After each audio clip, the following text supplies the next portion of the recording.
Stand by for audio.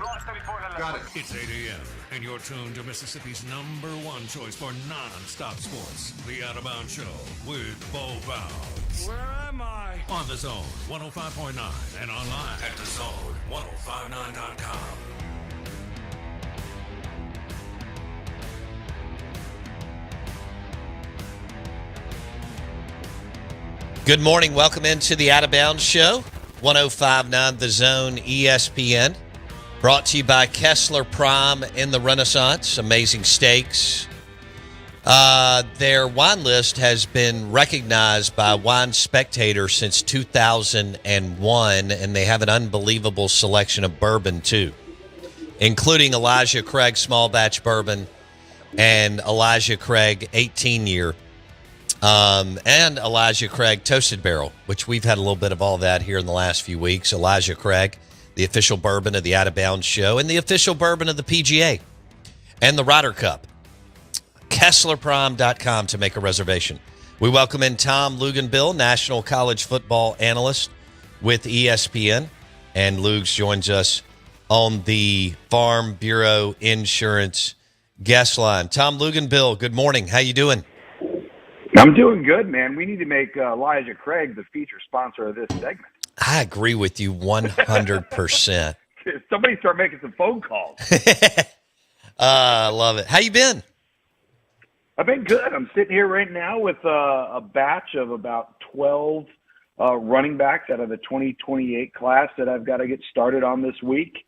And in between UFL games, and my wife and I and my dogs came down to the lake this week to work from the lake and spend a little time kind of doing some spring cleaning, getting ready for the summer.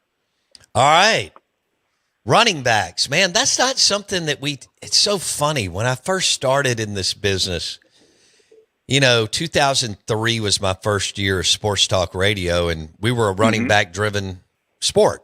And I mean, there was some more passing going on, but now, to be honest with you, we didn't have let's see. Did we have an SEC back taken in the first round?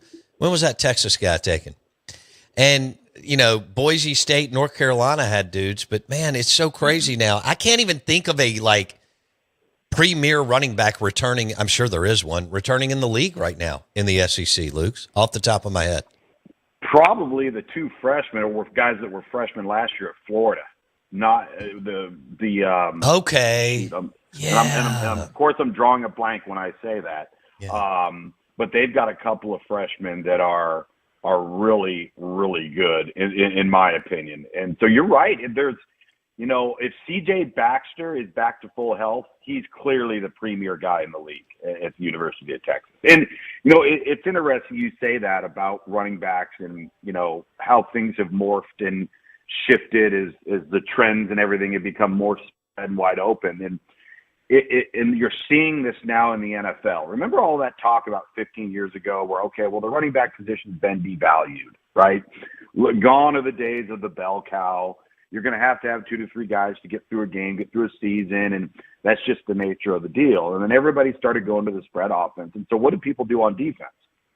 They said, we can't defend this much space unless we are leaner, longer, and run faster.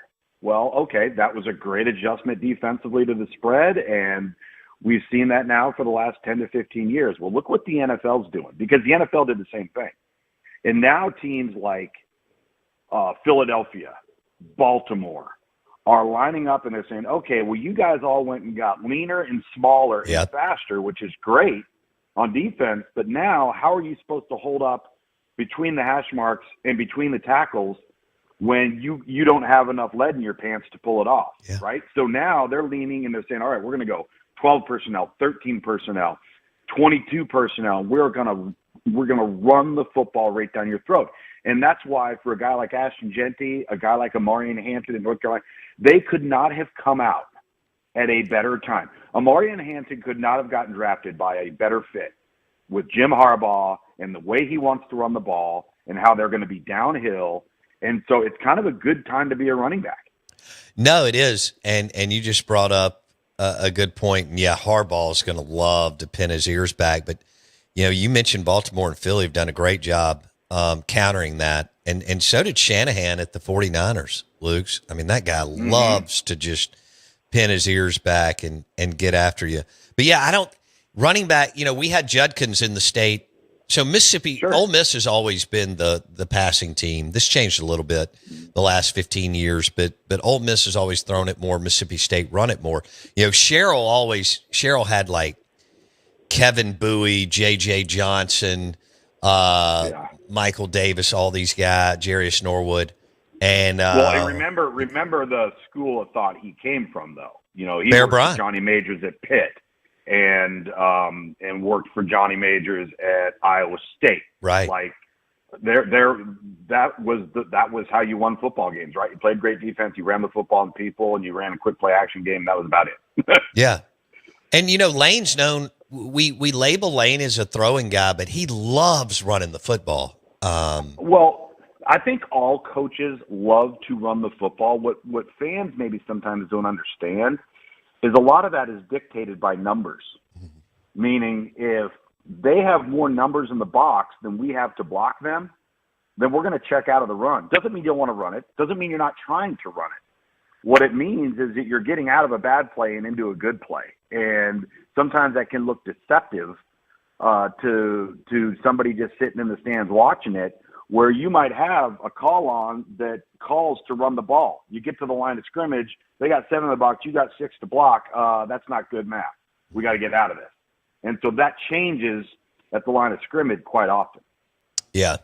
And then I think the premium on offensive linemen, I can't figure out where we're going there. You see more than I do. Like you've already looked at the 26 class and the 27 class and you said you're looking at the 28 class and so on. But I just wonder, are we going to have enough dudes with pork chops and gravy in their butts and legs going, there's a finite number, but like, are we trending in a good way? Do we are back? Because I don't think the West Coast has got enough dudes that are built from the hips down, maybe on the defensive line but I don't know about the offensive line. What do you make of me throwing that out, Luke's?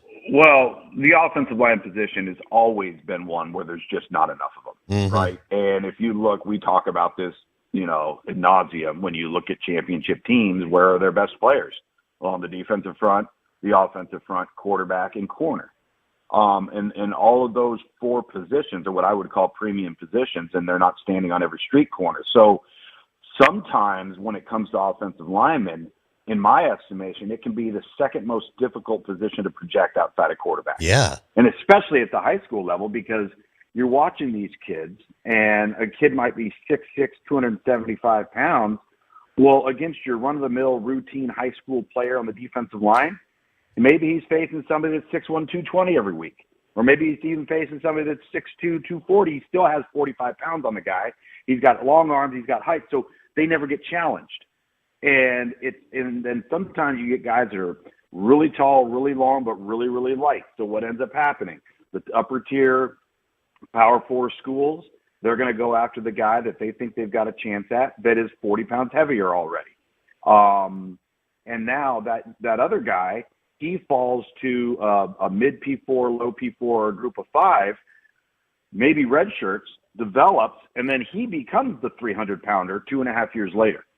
And I just think that position is so hard to project at any level, National Football League, high school, college, and there's not enough of them. And it's why, I broadcast the UFL each and every week. And, right. The biggest challenge for every one of those teams is finding offensive linemen and ones that are good enough to win, not just bodies. Right. It's hard to find the ones that are actually good enough. Tom Luginbill, national college football analyst with ESPN. He joins us on the Out of Bounds show, brought to you by award-winning Elijah Craig Bourbon. Spring Street Cigars is now open in Jackson. 3 floors, 2 bars, beautiful cigar bar and lounge. They do have Elijah Craig small batch bourbon. They are open. Their first day was yesterday. Luz is going to join us for one more segment, kind enough to make this fit around his schedule this week in between games. Tom Luginbill on the Farm Bureau Insurance Guest Line. We are the Out of Bounds Show, 105.9 The Zone, ESPN, brought to you by award-winning Elijah Craig Bourbon.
All right, good morning. Welcome in. Tom Luginbill, part of ESPN's National College Football Team, recruiting and everything else. He joins us on the Farm Bureau Insurance Guest Line. Breakfast this morning brought to you by the Honey Butter Chicken Biscuits at Burgers Blues Barbecue, B3 in Madison. They're fabulous. Order a dozen for work or clients today. We'll go with what Luginbill said earlier. This segment's brought to you by award-winning Elijah Craig Bourbon. Small batch, toasted barrel, 18-year. All excellent and all award-winning. We were talking to Tom Luginbill about premium positions. We started with running back. Isn't that weird? I could not come up with a running back. I just totally had a brain freeze 15 minutes ago when we had Luginbill on the show. I could not come up with one running back from the SEC yet. I mean, we can talk DJ Lagway, Nussmeier, Austin Simmons, Shapen, Manning, Ty Simpson, Jackson Arnold, all these guys around the league. But 20 years ago, that's all we talked about was running backs. Right? And then, no doubt. Oh, absolutely. God. I guess you could talk Jaden Knott now at Oklahoma if he can stay healthy. Okay. The Cal transfer, he's a great player when he's healthy. So there's one. Okay. Now, how about Le'Veon Moss? If he gets back to full strength, and Texas A&M, another great one. That's right. I remember him getting hurt. Yep.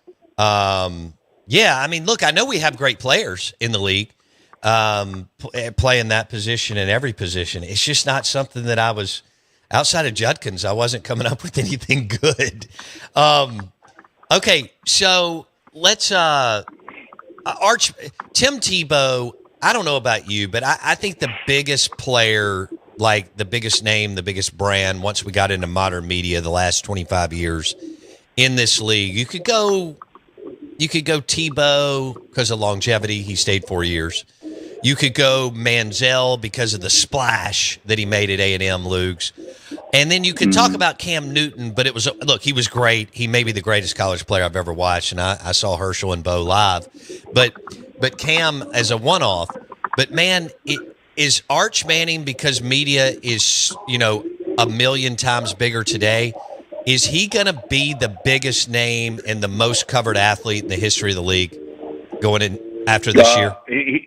He may be, and also because of the school that he plays at. True. It's not just him. Obviously, it is him. But when you're at the University of Texas and you think about the players that have come through there and the dent that they've made and their impact on the university and college football, and now you got somebody with the last name Manning playing there, it just over magnifies it. And but as I've said many, many times to you on this program, I've loved the blueprint and the path that they have put him on. I think they have set him up for success.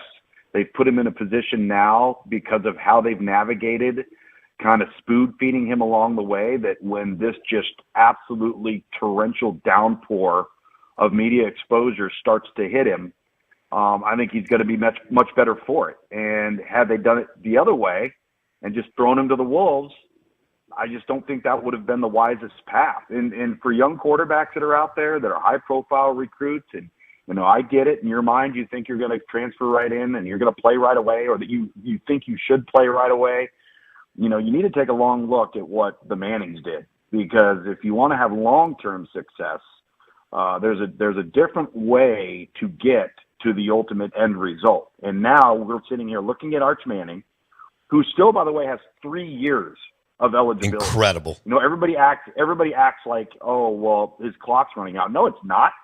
He took the normal path with plenty of time to be the guy. Yeah. And I'll say it again, Jaden Daniels, Bo Nix, a lot of these 4th, 5th, 6th-year guys that are making the transition to the NFL, all of a sudden that learning curve is not as steep. Hey, the 3 most successful guys here since 2000, Eli Manning, 5th year at Ole Miss. Dak Prescott, 5 years at Mississippi State. Jackson Dart played 4 years at Ole Miss. The more you play in college, the better opportunity, as you know. Yep. I got a question for you. You just teed me up. Thank you. Okay, you're right on Texas, and Sark has loaded the boat.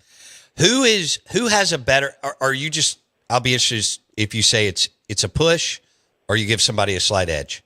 Who has the better roster today? The Texas Longhorns or the Georgia Bulldogs? Oh my goodness. Yeah, that's what I was thinking. I will say this though. I'm going to say it's Texas right now because I think they're further ahead at quarterback, and I know they've got more established weapons than what Georgia has, and Georgia has not been able to develop or bring along dynamic playmakers at wide receiver. And in fact, I think their running back position's been diminished to some degree. You know, last year they had the lowest output of rushing yards per game at the University of Georgia in over 20 years. Good grief. And you know, you think about that, you're like, wow, you know, well, no wonder, you know, Carson Beck was affected. No wonder they couldn't establish and stay ahead of the chains all the time. They couldn't run the football effectively, and then they didn't have great weapons on the perimeter. So I would say Texas right now. I think it's probably a wash on defense. I think you could probably switch their uniforms and not tell the difference. Fair enough. Between the two teams. But offensively, I think Texas is a little bit ahead. Who do you think is a better recruiter today? Sark or Kirby? Who's the better closer, Sark or Kirby? That's such a subjective question. Sure. You know, I think both have that. They both are in that realm where they're not too young, but they're not considered old either. Good point. So that they can reach that younger generation, that younger dynamic, and get a grasp on what world those kids are living in. I mean, there's going to be head coaches that are in their mid to late 50s. They're going to be like, I'm not doing Snapchat. What are we doing? Like, what is this? What is that? Where guys like Kirby and Sark and, you know, probably Lane to some degree and some others are, you know, they'll dive in enough to know what's going on to make a dent. And I know I've got off on a tangent there. It's such a tough question to answer because I think a lot of it too depends on the kid. Yeah. And what does he respond to? And then, unfortunately, on the downside, on the negative side, is what these kids are now making decisions based off is not what we should be making decisions based off. Everything is, what can you give me? How much money are you going to pay me? And, you know, and so when that starts to become a major factor, who cares who's closing? Because if that's all you're thinking about, it doesn't matter. Because in your mind, you're thinking, oh, I'm just going here for the money. And then if I don't like it, I'll transfer, and I'll take my money with me.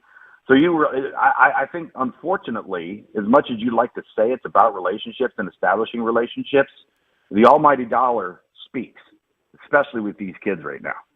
Okay, but I think Sark has. We've only got a couple of minutes here. I think Sark has bottled it, though. Finally, okay. Texas has it right. I mean, Mac Brown was good at times, a roller coaster. And then Charlie Strong and Tom Herman, it was too much. Whatever. We're seeing that here in this state at Mississippi State baseball. It's just everybody knows what you're doing, where you're going. But I think Sark has it. I think he's grown up. You know, he and Lane were party boys 20 years ago. They've both grown up. I think Sark has bottled it. I think they're here to stay. Lugs, I got a minute. What do you think? Oh, there's no question about that. They have and let me tell you what they've done there. Is they've instituted something that was lacking, and that is you will not play here if you're not a tough guy, and if you have any sense of entitlement, you won't last here. Yeah. And if there were two criticisms of the University of Texas, I would say probably from the latter part of Mac Brown's tenure on through is they were considered soft. Yes. And there was entitlement in recruiting, and I think he's eliminated both of those things. I agree. Damn. I think they're my favorite now after talking to Lugs for 20 minutes. They're my favorite for the national. Not that I'm going out on a limb here. Well, remember, too, they've got resources unlike anybody else. That's right. So when you say, are they here to stay in this climate? Absolutely. Great point. I hope you have a great week, man. Thank you so much, Luke. You too, pal. All right. Show is brought to you by the Elijah Craig Old Fashioned at Spring Street Cigars in Jackson. They're now in the Rogue building, I-55 North Frontage Road. The Rogue moved up and renovated. Spring Street Cigars is now open with a full bar and an unbelievable humidor.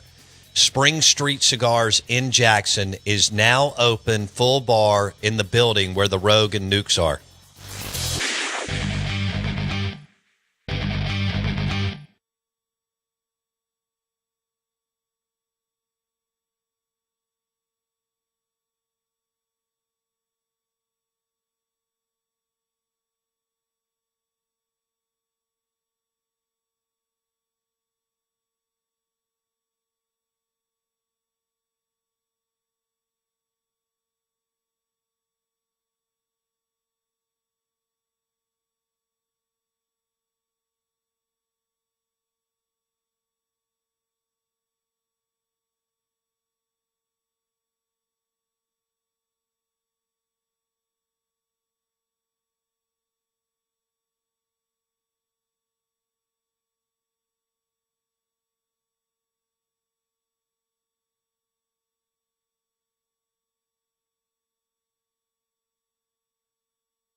Mike Detillier, WWL Radio TV New Orleans. Mike D joins us on the Farm Bureau Insurance guest line.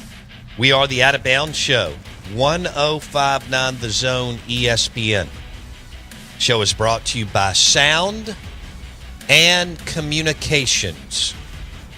If you need a video wall for your business, school, hospital, arena, that's powered by SoundComAV.com. Your next video wall is powered by Sound and Communications.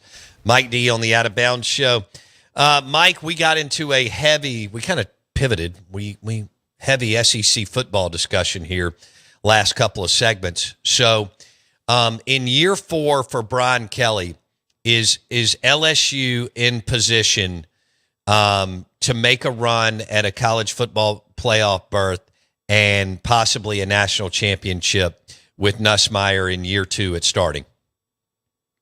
Yeah, I think they are. And bringing in A.J. Halsey was a big pickup for them. They needed help at the safety position. They had gotten a transfer from North Carolina State. And Delane, who has played all over the board from Virginia Tech, was played at corner, outside, in the slot, played some free safety. 3 additions, the number 1 rated prep cornerback in the country. I think LSU's got some pieces in place here to make a run at it.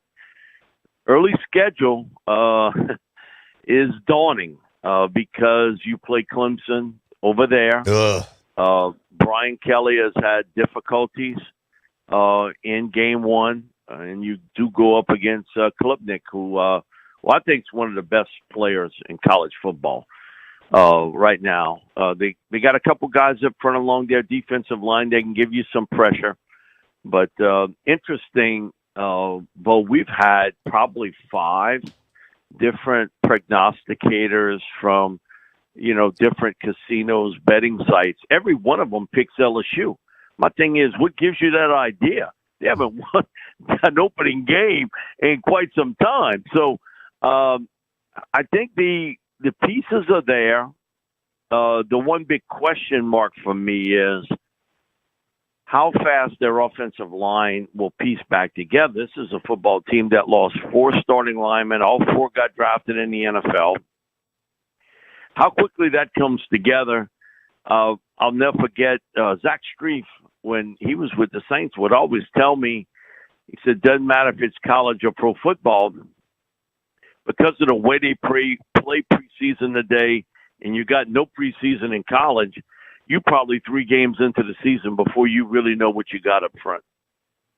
And I think he's right about that. That it's the last piece of the puzzle to come together.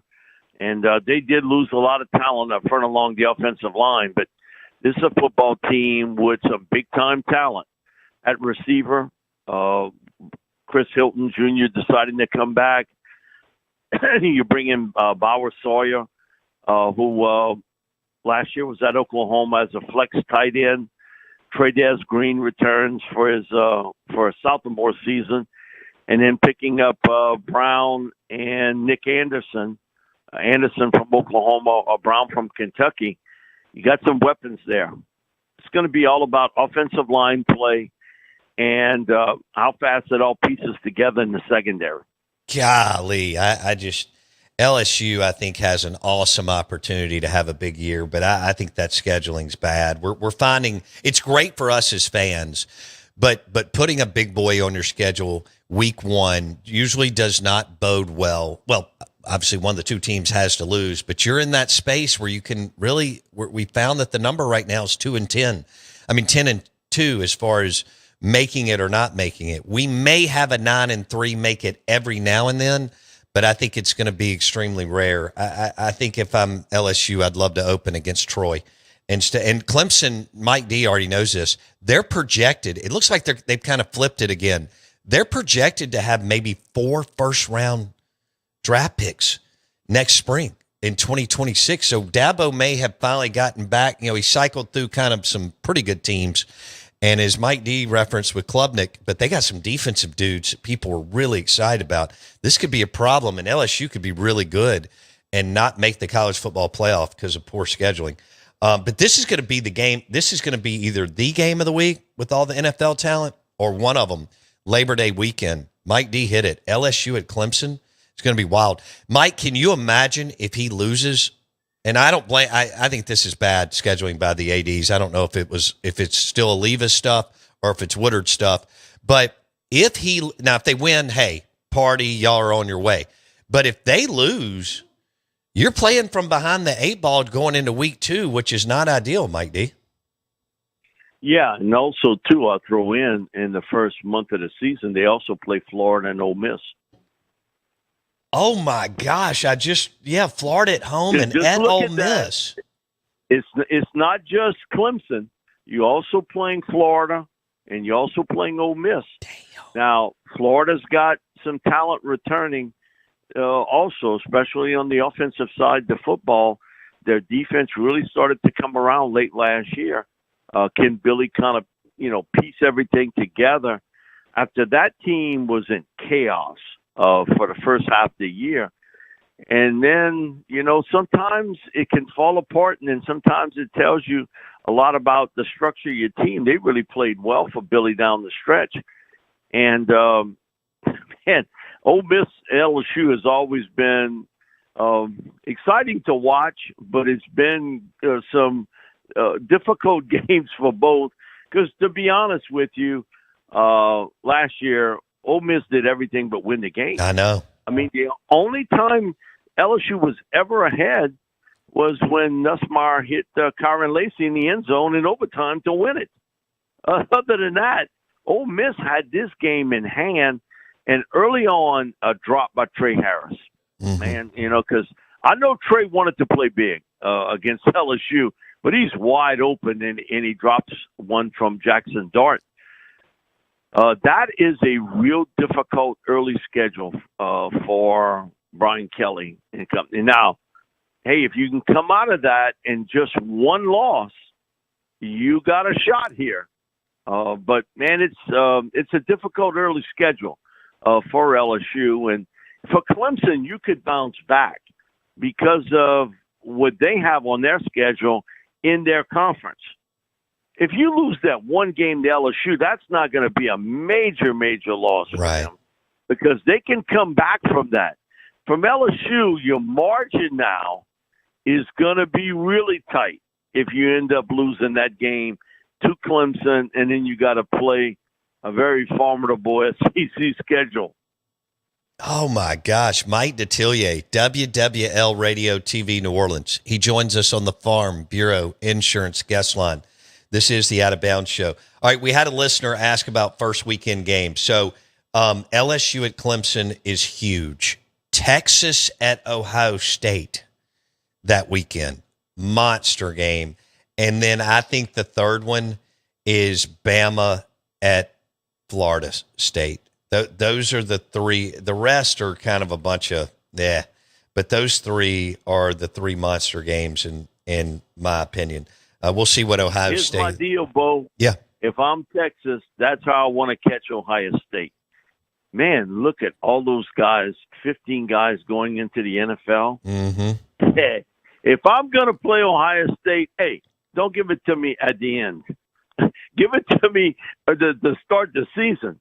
And, Texas, they've lost some guys too. But, man, when you return Arch Manning at quarterback, and this is his team. The baton's been given to him now, and they're loaded. I mean, they got talent. And we were talking about this yesterday on WWL with people that cover the Longhorns, that the big difference I see from 5 years ago is that Sarkisian sort of handpicked what happened to him at USC and at Alabama and has made it work at Texas.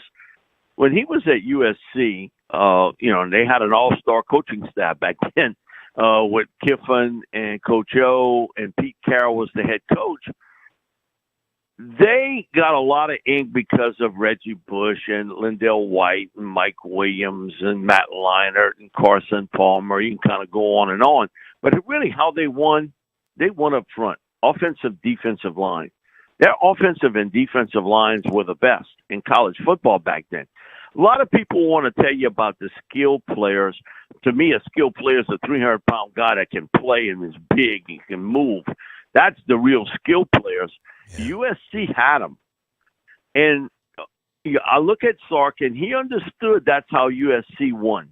Then he goes to Alabama after having kind of a rough role at Washington and how things kind of fell apart for him personally.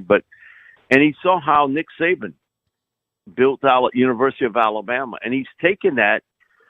Look at the offensive and defensive line talent that's come out of Texas the last couple of years. They had a first-round pick defensive lineman, a second-round pick defensive lineman 2 years ago. This year, you had a second-round pick and a third-round pick defensive lineman get selected. So you've had 4 defensive linemen picked with top 100 selections over the last 2 years. Kelvin Banks Jr., first-round pick of the Saints. Yeah. How they've spent a lot of money, a lot of capital, and people always, point toward Arch.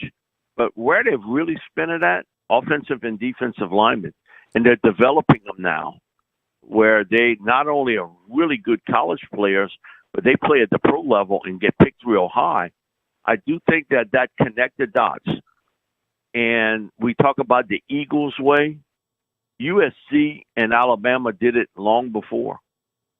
What USC did in the early 2000s in college football, and once Saban hit big at Alabama, is exactly what the Eagles have done. They're winning up front, offense, defensive lines, and I think that it has been like the formula. And I think Sark sees it and figures, hey, you know what? If I get the right signal caller, we got a chance for a national championship.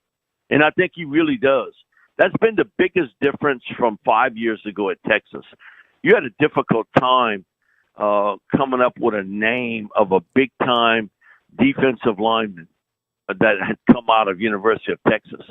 And now, in a 2-year time span, you've had 4 picked in the top 100. Wow. Yeah, Sark has it figured out. You're exactly right. They got the thing rolling. Again, we talked about it. Mac Brown was up and down. There was some highs, but damn, there were some lows. And then Charlie Strong and Tom Herman couldn't get it going. I think Sark has that thing rolling, and NIL's perfect for them because they have more money than God. So if they want to do $30 million in a roster, they'll do it. I know this is way too early, but with what you just said, Mike D, with Ohio State losing we know that they're still going to be good. But with them losing everybody that they lost, do you still like Texas a little bit over Ohio State because it's game one, even though it's in Columbus? Ain't a little bit. Not a little bit. No, I think Texas wins that game. By 2 possessions? Just to see it, the way it's played out. I mean, one of the silliest comments I ever hear in sports is next man up. Okay, you got to understand who the next man is. And not that Ohio State has not recruited well. They have. But when you lose 15 players in one draft class to the NFL, there's no way you better the same year. Right. The year afterwards. No way. And so in that game, I would like Texas, and I think they a touchdown or so better than Ohio State. Even on the road, they are a better team, and you are catching them early, where there's new pieces of the puzzle being kind of put around Ryan Day, that he has got to figure it out. And for Texas, that's a huge game. I mean, they understand the microscope is being put on them because of Arch and because of what they have returning. And what they've recruited is really good. You can say, okay, Ohio State recruits well. All you got to do, hey, take a look at that roster Texas has got. They recruit well too, and so I like Texas in that game, and I think they're a touchdown I know the point spread will be less than that, but I think they're a touchdown better than Ohio State early in the year. I don't know what happens later on. I think, Ryan Day will get it together, but early on, you got to go with Texas there because of the talent level and better play at quarterback. Sure. Just like if you play Florida or you play South Carolina or you play, it's kind of a push with LSU and Clemson because, Nussmeier returns, but so does Klubniak, at Clemson. It's sort of a push there. And Penn State, even though I'm not crazy about that quarterback, he's so erratic. He did get a little bit better last year. But when you play experienced quarterbacks, man, that's a huge difference early in the year. A big difference than playing a guy who hasn't seen a lot of playing time. That to me is difficult. All right. Texas at Ohio State. LSU at Clemson. Bad scheduling, but fun for us Labor Day weekend. And then Alabama at Florida State. We'll see if FSU bounces back. Obviously, 2 years ago, they were phenomenal and lose their quarterback right at the end of the deal, and we didn't get to see them do what they wanted to do. He is Mike Detillier on the Farm Bureau Insurance guest line, and this is ESPN 105.9 The Zone. Mike, do you expect? I mean, Hugh Freeze in Auburn. No, I want to go Brian Kelly before I move to that. What is the buy-in level down there right now for Brian Kelly and LSU? Do people believe, hey, we had a good year last year? It was Nussmeier's first year to start. He's coming back. He's really good. Is the buy-in starting to build up on Kelly or no? How do you see it, Mike? They'll believe it when they see it. And ain't nobody saying nothing about a good year last year. Once you sort of taste that national championship, then, the drink from the cup never tastes the same. And, I just think about this, that when Will Campbell got picked in round 1 this year, the last time LSU had an offensive lineman go in the first round was Alan Faneca in 1998. Alan Faneca is in Pro Football's Hall of Fame, so it means he's played a while, and he retired a little while ago. LSU won a national championship with Nick Saban in that time frame. They won a national championship with Les Miles. They went to another national championship and played Alabama and lost. And Coach O and 2019 team, arguably, one of the greatest teams ever, they won all those national championships and didn't have a first-round pick offensive lineman in any one of those teams. So for LSU fans, their feelings is, okay, 8 or 9 wins, so what? We want to get into the series. We want to be in that top 12. So a lot of pressure on Brian Kelly this year to get it done because you realize that after this year, there's going to be a new quarterback in town. It's going to be a new dude, under center. And so this is their opportunity, and the fact that a very talented Ole Miss team has a new quarterback this year. Okay? Alabama, thank God for LSU fans, they don't have to see Jalen Milroe anymore. He goes into college football's Hall of Fame of the 2 games that he played against them. That there is that point there where it's the moment in time for Brian Kelly to get into that top 12. Now, once you get in there, your seeding and how things go and health all comes into play. But he's got to get into that top 12. And I'm sure as people watch the NFL draft and saw all these defensive players get peeled off from South Carolina, all these players defensively and the quarterback gets peeled off from Ole Miss, people are saying, how the hell they didn't get in there? It was almost like a lost moment, right, for both of them, that they had an opportunity, and it sort of slipped away a little bit. So a lot of pressure on Brian Kelly. Now, because of his buyout, he ain't going anywhere. But still, there's pressure for him to win. And nobody here is talking about having a good season last year if you win 9 games. Okay, that deal is, if that's the case, we got a lot of coaches here that could have won 9 games. You paying Brian Kelly $10 million a year. You didn't bring him here to win 9 games.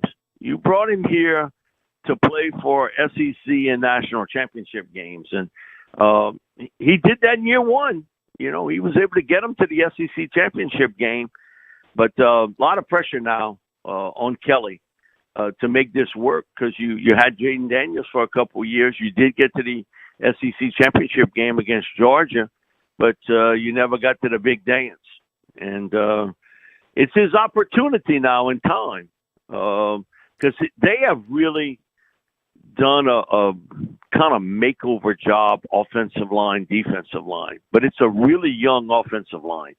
And that's going to be the telltale part of, can this team run the football, which last year at times they had bits and pieces of it, but they didn't, consistently run it. Great point. With a really veteran group.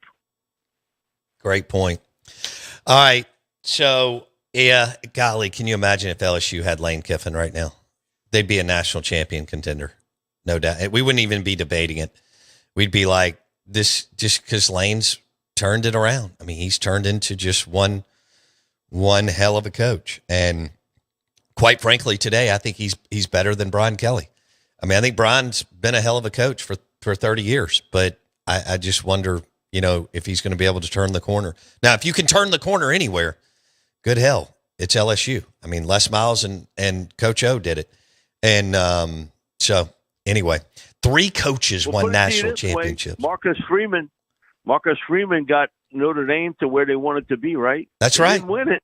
That's right. But Marcus Freeman in 3 years, look what he did. And, that was the big thing with Brian. I don't know if I could have done it, and recruited the athletes that I have at LSU. Now you got the athletes. Now you got to win it.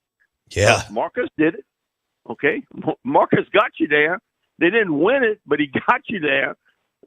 So there is a lot of underlying stuff here with Brian Kelly that's happening, in front of your eyes and kind of behind the scenes too, of the pressure to win, where they have spent now a ton of money in this NIL era to get it worked right. Yeah, that's Mike D right there, at Mike Detillier on Twitter. WWL Radio TV New Orleans Afternoon Drive, Monday through Friday. Mike Detillier, LSU Insider on the Out of Bounds Show. Be good, Mike D. Thank you, man. Thank you, Bo. He was fantastic. LSU. Terrible scheduling. I mean, look at what? Look at the schedule. At Clemson, 3rd game, Florida at home, 5th game at Ole Miss. You could be good and be 3-2.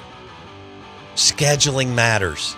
And for whatever reason, too many athletic directors don't get it. Look what Notre Dame just did 30 minutes ago.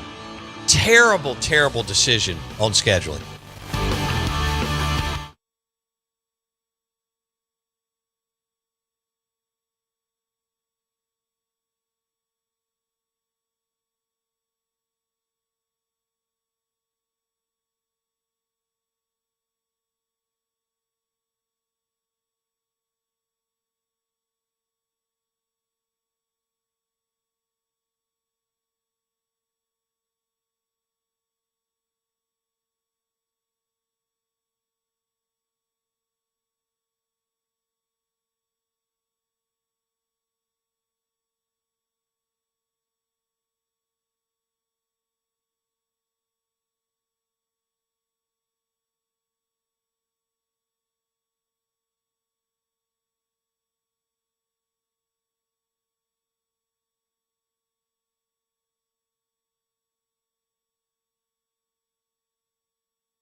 Shake hands. What time is it? It's 9 a.m. and this ain't okay show. It's the Out of Bounds Show with Bo Pounds. All aboard! As Mississippi's #1 morning show rolls on the Zone 105.9 and online at thezone1059.com.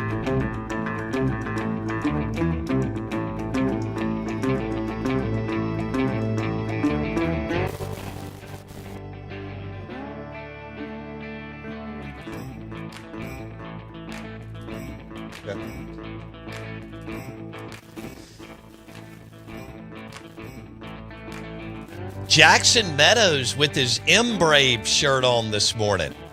I love it.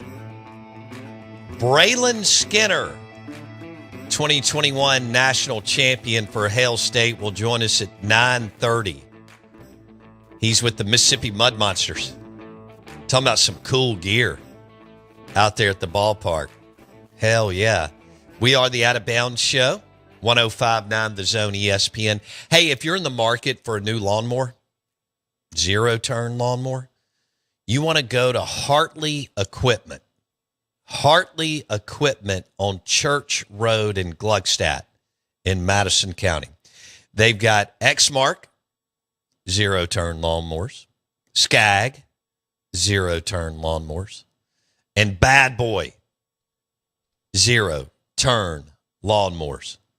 All at Hartley Equipment on Church Road in Madison County. And, of course, they've got plenty of steel, in stock. That would be STIHL, but I think you know that. And they're loaded up, man. They're here. Mahindra tractors and, Skag, Exmark, Bad Boy lawnmowers powered by Hartley Equipment, Church Road in Gluckstadt. Might need to set up a GoFundMe for Jackson so that he can get a riding lawnmower and he can have a cold beer and cut his yard. That's what I need. I know. What if you started all it takes is one, because I mean you can do so much with one zero turn. What if you started a side hustle and just about go find the richest people in Eastover? They'll pay whatever. Yeah. They don't. So that you can cut their yard for like $500. Right. It'll take you 15 minutes. Right. But as long as you show up, you're good. Oh, I mean, I could ride the lawnmower over that's to their five house. times every week. I just made you $2,500 a week. It's pretty easy. Times 4.33 is over $10,000 a month. Yeah, I mean, I just ride my lawnmower over to and you got their a beer, house. And you're riding the lawnmower over to somebody's house. That's pretty simple. Yeah. Shirtless. I mean, you live 3 football fields from Covenant Presbyterian. That's right. Maybe they need theirs cut. That could be another one. They may require pay a you shirt. triple what I just said. Yeah, but they may require a shirt. I mean, they may pay you $1,500 for like an hour. That's not bad work. So, man, it ain't too shabby. You can even get like an umbrella on your dude, I would have on your zero turn. It would be decked out. That way you could block. Right now it feels great. Right. I mean, yesterday it felt great. This morning it felt great. Over the weekend was amazing. The weather's been fabulous. I mean, I know you got to be careful with storms and stuff this time of year, but the weather's been amazing. But when it gets hot as hell, like ice cold Busch Light hot, then you could do a really, really nice umbrella, man, that pops up out of your zero turn Skag or Exmark from Hartley Equipment and block the sun. The accessories that I would put on that thing. And you could put a fan. Right. See, when I was a kid. Right in front of you. Oh, it's perfect. And you could have a fan on you plus an umbrella for your Exmark lawnmower from Hartley Equipment. Back in grade now, for our school. listeners, you got to do that. I'm not saying they do that. Right. You got to put the umbrella and the fan on there. They back in grade school, we had to do an invention of some sort, right? So I invented the perfect lawn chair. Did you really? That was my invention for it, yeah. Hold on, you invented the perfect lawn chair. That was my thing for the project or whatever. Oh, at like you were in high school or junior high? Right. This was 6th grade, maybe. Yeah. Oh, you were in elementary school. Elementary. Even better. All right, so tell me about it. I had you took a regular old chair, just not anything special, no cup holders, nothing. Ended up putting cup holders on it, put a fan on it, put a side satchel on it or whatever, put a pillow on it. That's awesome. Made it recline. Yeah. You did all this? Yeah, it was in the middle. I mean, it was in the middle of a soccer deal, like when we were heavy in soccer. So my parents obviously always were out there. When you take the chairs out to the, I did all that. You take the chairs out to the baseball field and soccer field so and like whatever the hell. One. So you made this, for a class project. That's right. Did you get a good grade? I did. I got an A on it. Good for you, man. It was so great. you got a little MacGyver. engineering in you. There's a little bit. Little building science, construction. Look, I just flipped out. That's like one of the hottest majors at Mississippi State right now. I've been building. That's exactly what I'm doing. I've been doing a lot of that. Flipping out breakers, hoping they work. Really? This. Oh, yeah.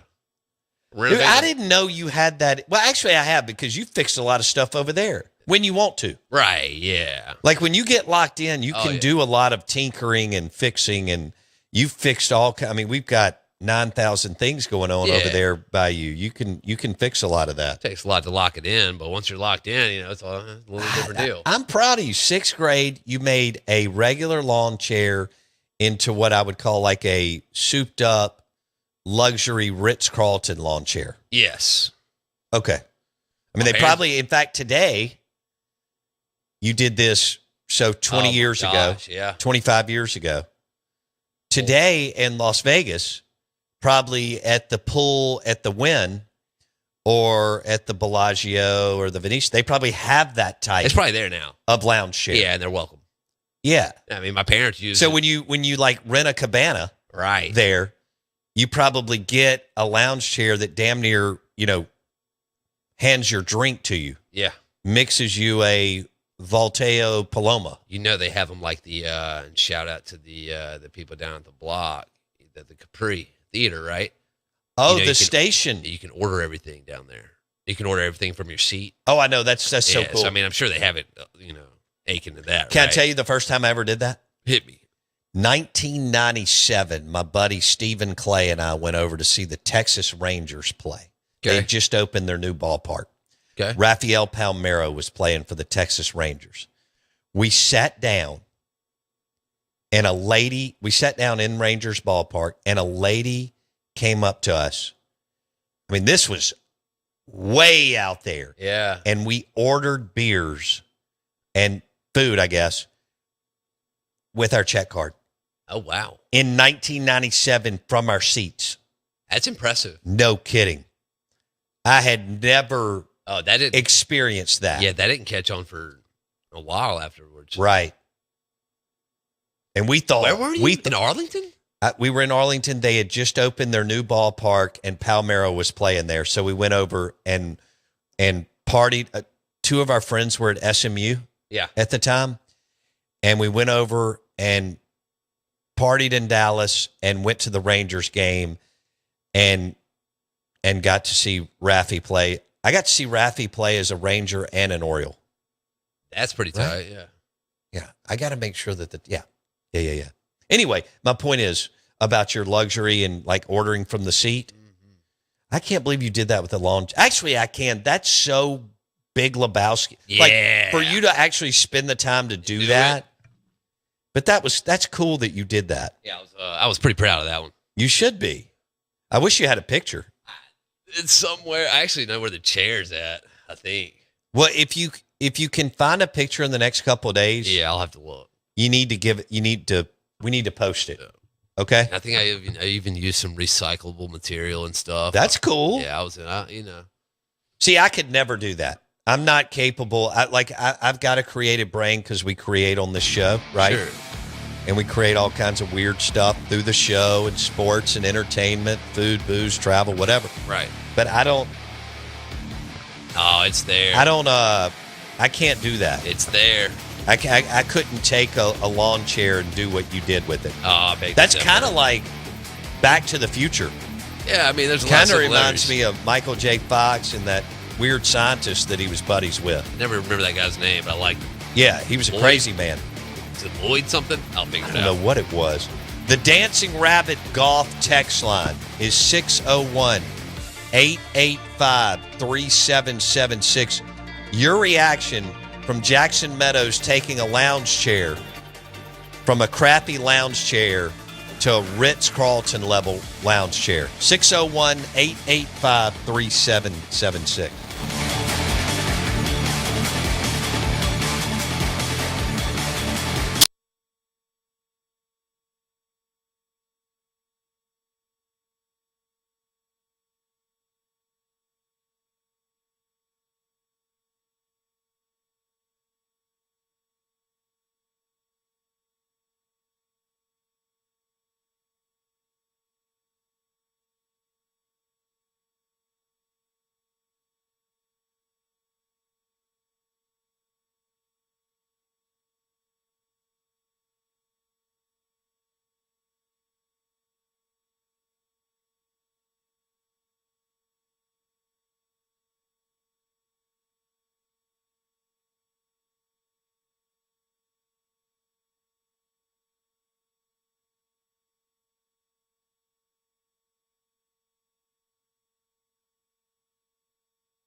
Yeah, Jalen Milroe went third round to the Seattle Seahawks. That may be a good spot for him. Gets to sit behind Sam Darnold. You know, we talked about Jackson Dart sitting behind Russell Wilson. Jalen Milroe, everybody was overshadowed because Shedeur Sanders dropped to the 5th round of the NFL draft, but Jalen Milroe goes to the Seattle Seahawks in the 3rd. And nobody really pays attention to the Seahawks. They just don't. Even with Pete Carroll going through. Well, Mike Holmgren went on a run there. And Pete Carroll went on a run there, and yet they're still they're one of the forgotten teams in the NFL. They really are.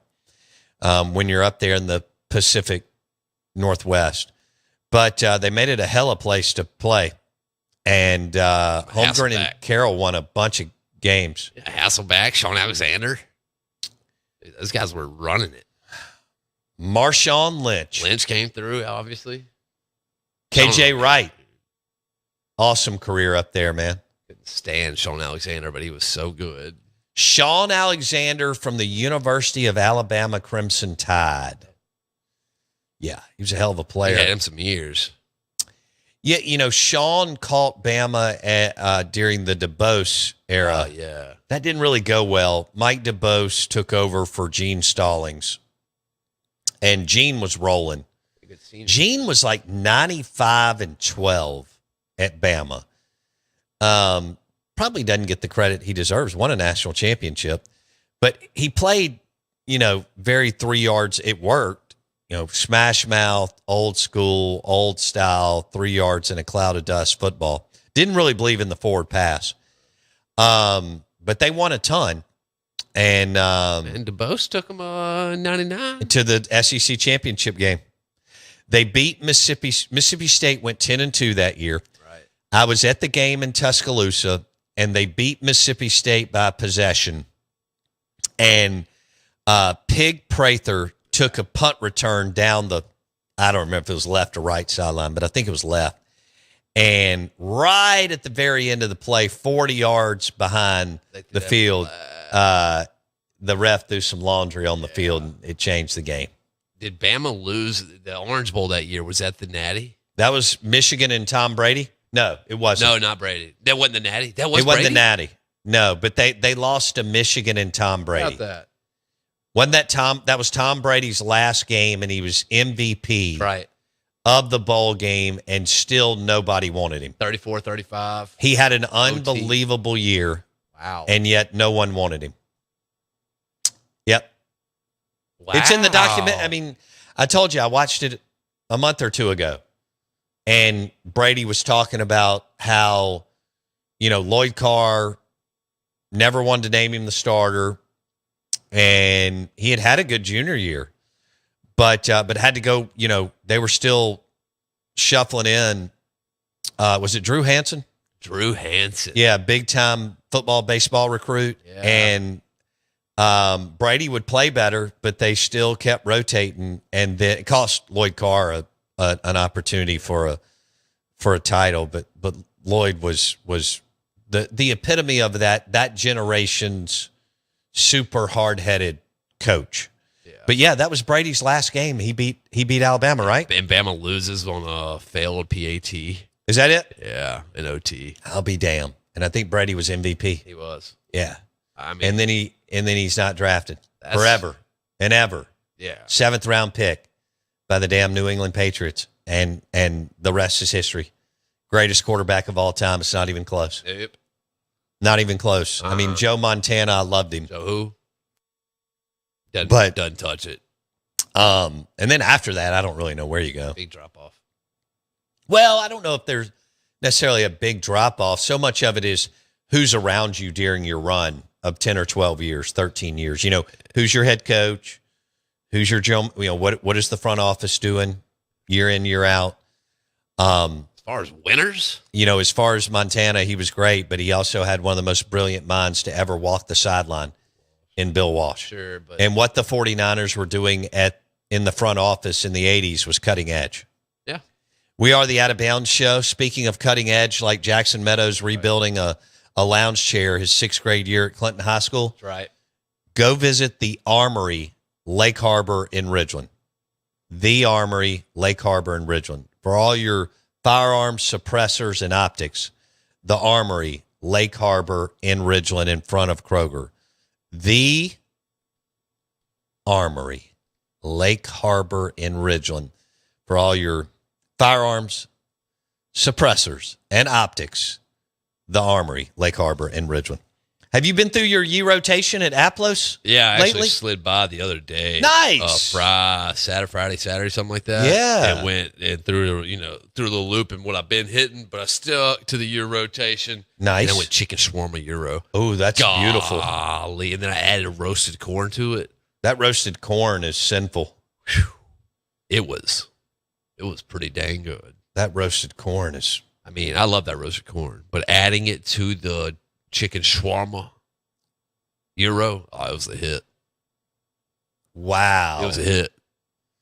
Aplos and the Renaissance, Aplos and Highland Village.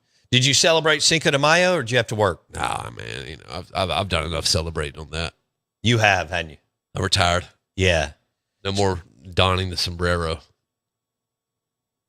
I could see you do that. I could see you wearing a sombrero. Yeah, we're going to pull the sombreros and off the getting wall. tanked up on crappy margaritas at a restaurant Yeah. on Cinco de Mayo. And then finding the aux. And then you find the aux port and you plug your own phone in and start blaring music.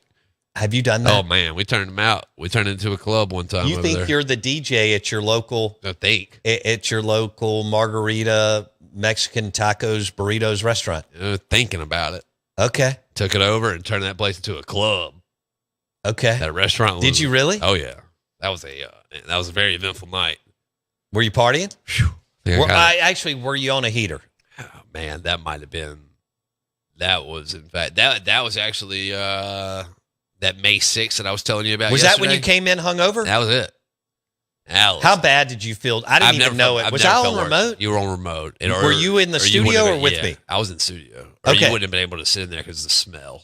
Was it you were just reeking? I smelled like a margarita. And it was terrible. Yeah, because crappy margaritas are, I love super high quality. Did you see Tito's on Instagram yesterday? They did a Tito's Rita. Oh. And you could tell it was high quality lime juice, like when Nathan McCarty with Briarwood Wine and Spirits comes in. And, fresh. Look, I'm all about premium Volteo Blanco and fresh lime juice, maybe with just a dash of salt. I'm not a real big salt on. I don't want sugar. that much salt on the rim. Sugar on the rim. Because you need some more sugar. Love it. That sounds terrible. Man, my head hurts thinking about that. God, were you just insanely hungover? It was so bad. I've never I love in my life been. I think me and my dad got there about 3:30. And you closed it down. Oh, we didn't leave till 12:30. And then you had to be at the studio at 6:45. Yeah, it was rough. I wonder where I was that day. Was I local or on the road? I think you were on the road. It was local-ish. You were in the state, but you were on the road. Okay. That's a long time ago. That's so long. I can't remember. We've done over 1,000 remotes, I would think. Since. Yeah. Yeah. And we are the remote show. We know how to do it. We're going to have several more lined up again, baby. Let's freaking go. I'm so glad you were hungover. My head hurts thinking about it. Yeah. The smell, I can still smell it and taste the BC powder. Yeah. It's so because bad. you when you drink crappy, low quality margaritas, you wear them the next day. You don't have a choice. Because you got so much sugar and salt in your system. That's when you needed to go to the sauna at Core Wellness and Recovery. Man, you get in a sauna when you're hungover. It's the move. That is the way to go. Sweat that damn thing out. Get it out. Core Wellness and Recovery has an unbelievable sauna. Man, that thing is so freaking awesome. We're live in the Bank Plus studio. Brayland Skinner, 2021 Hail State National Championship team, joins us next. He's a Mississippi mud monster.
Good morning. Welcome in.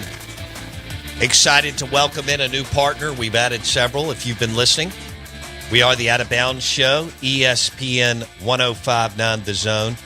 We're excited to welcome in Cover Source Solutions.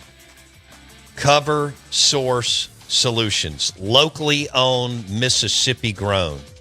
Cover Source Solutions, family owned business rooted in central Mississippi, with offices in Brandon and Ridgeland, proud to serve their neighbors with fast, honest HVAC and plumbing service. One call for residential and commercial. Cover Source Solutions, from homes to office buildings to strip centers. They handle everything at Cover Source Solutions. That's repairs, full system installs, maintenance, and plumbing, all powered by locally owned Cover Source Solutions. Professional techs you can trust. They hire the best, so you get the best at Cover Source Solutions. And we're excited to welcome in our new HVAC and plumbing company, Cover Source Solutions, locally owned in Brandon and Ridgeland. We're live in the Bank Plus studio. Our guests join us on the Farm Bureau Insurance guest line. Excited about the Mississippi Mud Monsters getting it kicked off on Thursday out at the ballpark in Pearl. And we welcome in one of their players, Brayland Skinner, who played Mississippi JUCO ball, national champion 2021 for Hale State baseball, and finished his career at Memphis. Brayland Skinner joins us on the Out of Bounds Show. Brayland, good morning. How you doing? Good morning. Good morning. How are you? I'm having a good day, man. I'm at the gym. A couple of guys up here. Nice. What is it? Is it upper body day or leg day? What do we got going on? You know what? It's upper body day today. We're gonna say them legs. We're gonna say them legs for Thursday. Make sure we're good and fresh. I like it. All right, so making sure that the chest and the tris and the shoulders are ready for opening day in game one? Yes, sir. Yes, sir. I love it. Hey, how excited are you to be part of the Mississippi Mud Monsters team? I'm very grateful. I'm very excited for this opportunity. I was telling somebody probably like 2 months ago, I was like, the craziest thing ever was I was in California last summer and had a great time there, but I was like, man, it'd be really, really cool if they had a team in Mississippi, because we don't have any indie ball teams in Mississippi. So, man, by the grace of God, team was made, and I couldn't be more excited for this opportunity. That's awesome. Amen to that. Brayland Skinner, national champion at Mississippi State, joins us on the Out of Bounds Show. He's with the Mississippi Mud Monsters, and they'll get it rolling on Thursday. And by the way, for our listeners, the swag is awesome. I mean, everything that they've done is really, really cool. The uniforms are cool, and we're getting some swag for the studio and merch. I'm very, very excited about it. Brayland Skinner on the Out of Bounds Show. All right, you played North JUCO before winning a national championship at Mississippi State. And yes, you were the speed demon on the bases, and I remember you scoring that run against. I was there. You scoring that run against Texas when Tanner Leggett got the hit. Because Yes, they pitch hit for you. You stole the base and then scored the run. So you were at Yes, Northwest Community College. Do you have a funny JUCO story? Maybe a road trip, a bus broke down, something crazy. Do you have any entertaining Mississippi JUCO baseball story that comes to your mind, Brayland Skinner? You want to know what? I have one that comes to mind every time I think of that Texas game. So, of course, me and Leggett went to JUCO together. So we were pretty much the 1-2 there. So I was leading off, and he would hit 2 holes. So my whole game plan was to get on first, steal second. Leggett hits me in. You score every time, right? So whenever we got to Texas, I didn't get the hit, but I was on first base, and I swear to you, before that moment happened, I had a little flashback of JUCO, of me literally still in the bag and Leggett hitting me in, and I swear to you, I was like, all right, no matter what, I'm going, still in this bag and giving him a chance, and that was one of the best things that ever happened. It was like a dream come true right there. So, dude, if you don't go get that bag, they may not win. I mean, Mississippi State may not win the game going to the national championship series. I mean, you getting that base obviously set the whole thing up, and then Tanner had a great hit, and then you could fly from second to home. All right, so prior to that, you pitch hit. You're coming in. Do you know pinch run, sorry. Before you even go in, do you know that you're stealing in that game? Oh, 110%. Coach Lim actually had me to the side, and he told me, he was like, big stage, go have fun. And at that point, I was like, oh, 100%, I'm going. I had a feeling he was going to pick off early in the account, just because whenever you put a pinch runner in, you kind of got a feeling in that situation that they were going to go. So I had a feeling he was going to pick off. And after he picked off, I was like, all right, next pitch, I should probably go. This is the best chance to go. And what do you know? It worked out. It worked out perfect. Biggest stolen base in the history of Mississippi State baseball. Brayland Skinner, Mississippi Mud Monster, on the Out of Bounds Show, 105.9 The Zone, ESPN, opening day Thursday for the Mud Monsters. Their logo's awesome, their gear's awesome, and they'll have ice cold beer and really good hot dogs and nachos. Go out and see this team play. It's inexpensive, but also super fun, and the ballpark's great. We're visiting with Brayland Skinner. All right, so you go in the game, you know you're stealing. Hell, I was a nervous wreck. I wasn't even doing anything. I was just over in the stands drinking a beer, and I'm a nervous wreck. I can't imagine was there any doubt that you were getting the bag? I mean, did you feel like super confident that you were going to get there and be safe? Yes, all the way into the slide. So, I'm pretty sure you've seen the slide. It's like I kind of slid a little bit too soon. Yeah. I was just up there just reaching for the bag, praying to God I got it. And, it was a throw up the line. So I got there, and after I got there, I was like, dude, base hit right here. I know I'm going. And after that, I just let everything else happen. You can't control the game, so. Man, I just went out there, and then I'm pretty sure everybody in the ballpark knew I was going, and it didn't really, it didn't really matter at that point. His throw was up the line. I got there, and I was like, man, this is it right here. I can't even remember, Brayland. Who was the who was coaching first base at that time? Riley Self was coaching first. Yes, Riley Self, the pitcher. Yeah, he made me feel comfortable over there, because I could just see him grinning from ear to ear as soon as I got out there. And it just at that stage, it seems like you'd be a little tensed up, but I genuinely wasn't nervous at all, because man, whatever happens, and leave it up to God, and everything worked out perfect. Yeah, it did. Biggest stolen base in the history of Mississippi State baseball. Unbelievable. All right, so who did you pinch run for? Was it Kellum? I'm pretty sure Kellum, either Kellum or Brad Cumbus. Okay, all right. So Kellum Clark or Brad Cumbus got on base. It was Kellum. It was Kellum. Kellum got hit in the foot. Got it. Kellum got hit in the foot. Okay.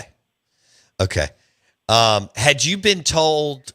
So I know when Lim got you, you knew you were stealing. But even before that, did Lim or Gotro come up to you and tell you if Kellum gets on, you're pinch running?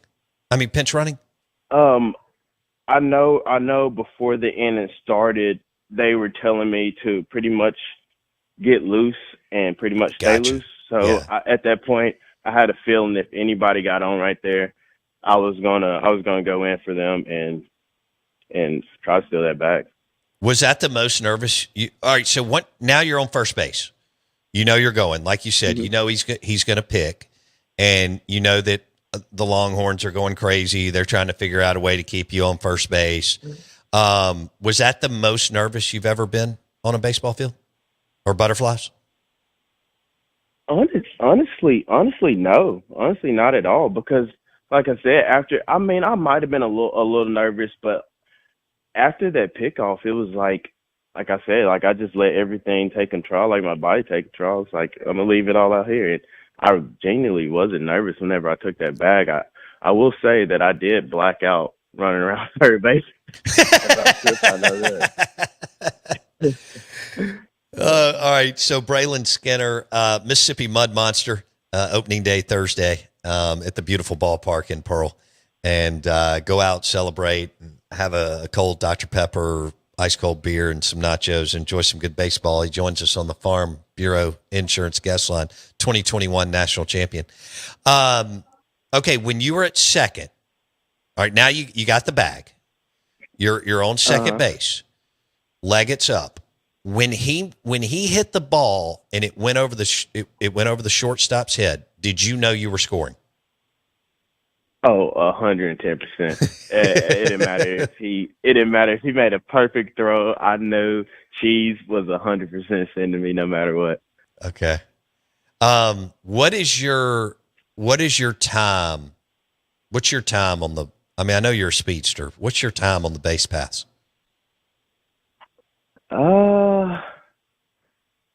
To be honest with you, I genuinely don't know myself. I just pick them up and put it down and try to get there as fast as I can. Well, and that's I genuinely don't know. I like that. You know what? You pulled a Ricky Henderson that night. That's what you did. You that was my favorite player growing up. You don't remember him because you're so much younger, but he was the greatest base stealer in the history of MLB. And you pulled a Ricky Henderson. You got the bag, and then there wasn't any doubt once Tanner Leggett smashed that line drive over the shortstop that you were scoring. And then I remember you got up and threw your helmet. The game was over. I think you spun through your helmet, and there was just wild celebration. Everybody ran out to tackle Tanner Leggett, which was insane. All right, what all sports, Brayland, did you play in high school?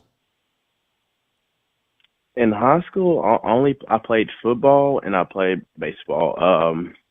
I was a big soccer fan growing up, but the way baseball and football was working out, I was thinking about just playing those two sports, and sadly, football didn't kind of work out for me. But you know what? I love baseball, and I'm glad I'm getting to still play it. So heck yeah! All right, so where did you play high school ball? I played at Lake Cormorant High School. Oh yeah, that's up in DeSoto County. That's produced some athletes. What position did you play in football? I played defensive back, a little bit of outside linebacker, and a little bit of wide receiver. Ooh, were you a burner? Oh, sometimes. All right, let me ask you this: on your high school football team, were you the fastest guy or one of the fastest guys? How did that line up? One of the fastest, but I'm telling you, like you said, athletes come out of Lake Cormorant High School. Athletes come out of DeSoto County in general. Ridiculous, man. I swear to you that it's insane. I know some guys on that team that was definitely faster than me. Golly, yeah, y'all got that place is boom the last 30 years.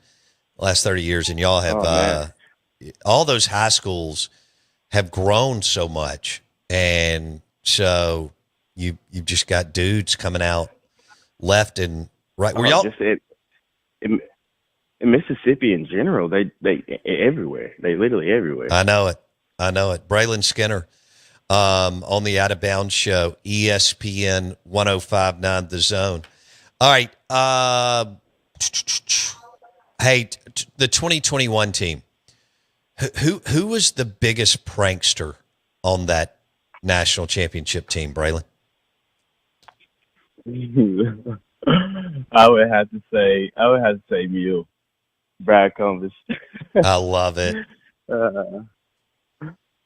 He was a good dude, great dude though. Yeah, So I think y'all called him Big Country or something, and or maybe I'm wrong on that. But so he was always He got so many nicknames.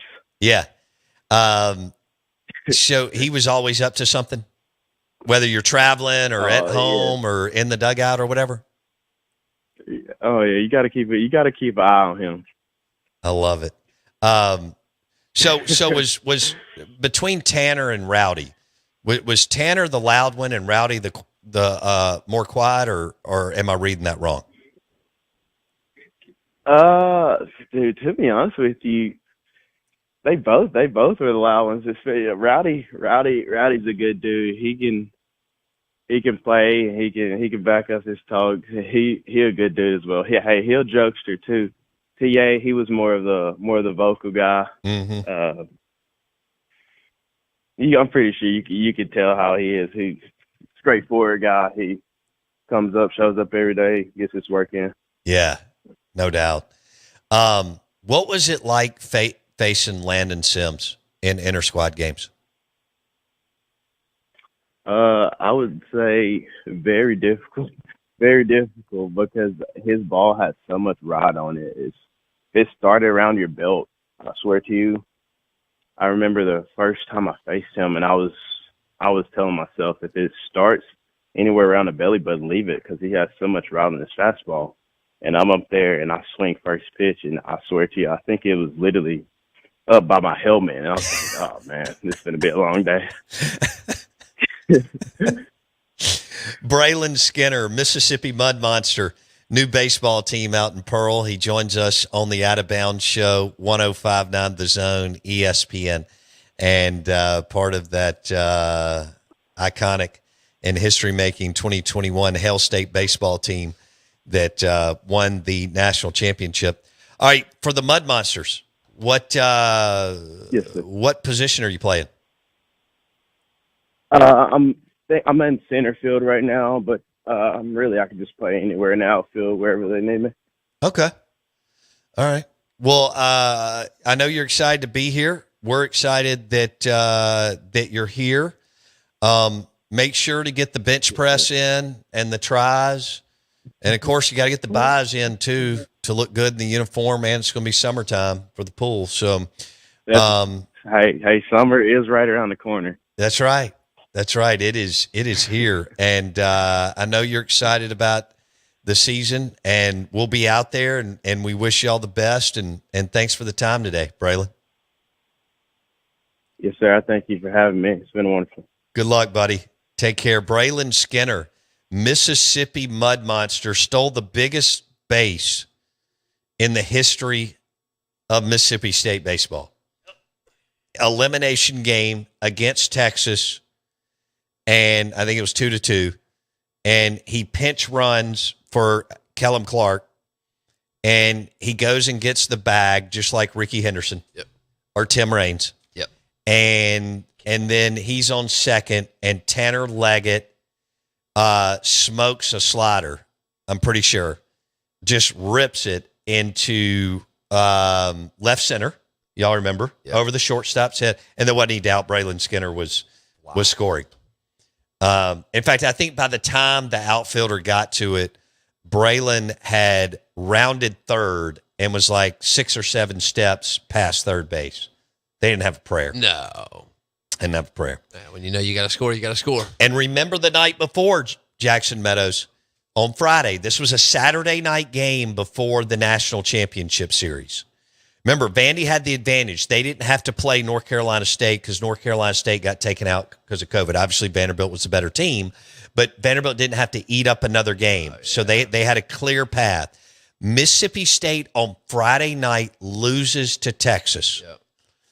I fly in on Friday. Wendy and I are down on 30A at the beach. I look at her the day before. I'm like, I'm going to go. She goes, you should. Yep.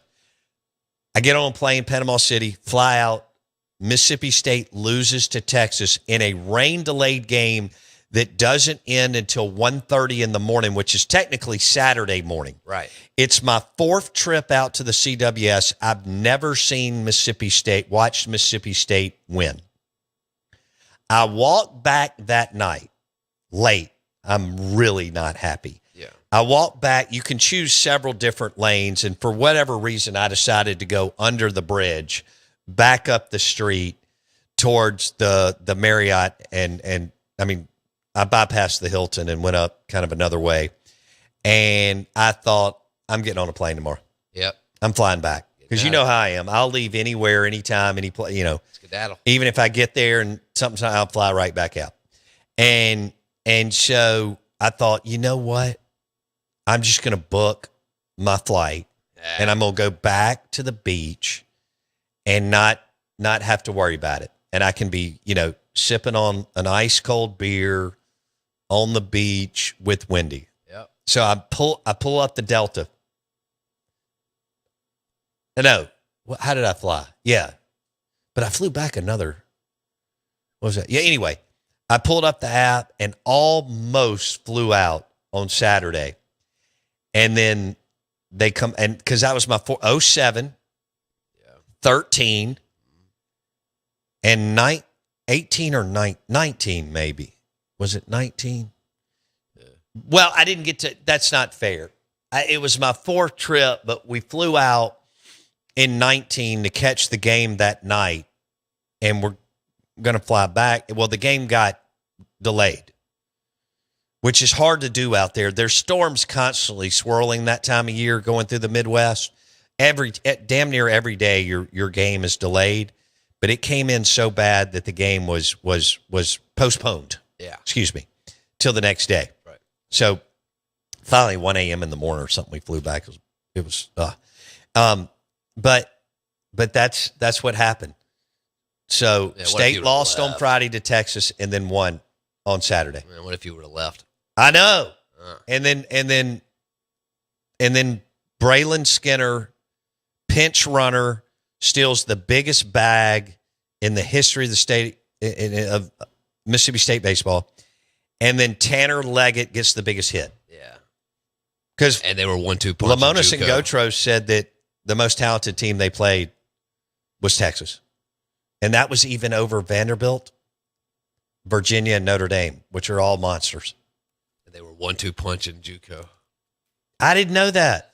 Northwest Community College. That's cool. Is the show? I feel like we just did 1 hour today.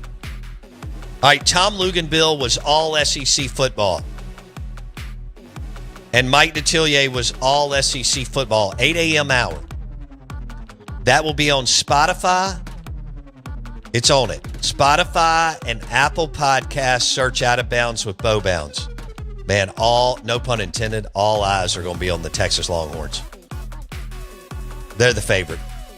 But they got to go to Columbus, Ohio, Jackson Meadows, to start the season, even though Ohio State's going to take a little bit of a step back. Have a great Tuesday. Enjoy lunch at Martin's in Livingston. Blue plates and the redfish po' boy, blackened redfish po' boy, Martin's in Livingston.